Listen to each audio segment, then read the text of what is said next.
امام بخاری رحمت الله علیه در صحیح خود میگویند بسم الله الرحمن الرحیم کتاب الاضاحی، کتاب درباره قربانی ها. اضاحی جمع کلمه اضحیه. اضحیه یعنی آن چاروایی که روز عید قربانی کرده می شود، یعنی برای راضی الله تعالی آن چاروا را ذبح کرده می شود. اصل کلمه اضحیه از کلمه ضحی گرفته شده است.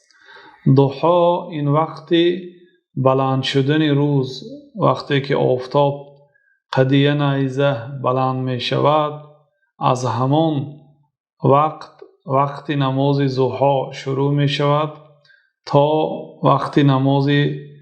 وقت زوال، یعنی پیش از نماز پیشین تقریبا 2-3 دقیقه پیشتر وقت زوال است، یعنی وقت باز ایستادن آفتاب از حرکت است، تا همان وقت ضحی است. و قربانی که بعد نماز عید قربان کرده می شود آن هم وقت ضحی که هست.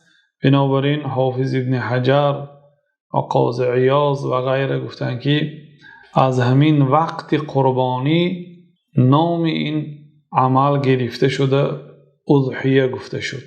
و در کتاب اضحیه، یعنی در کتاب قربانی، امام بخاری رحمت الله علیه 29 حدیث را آوردند.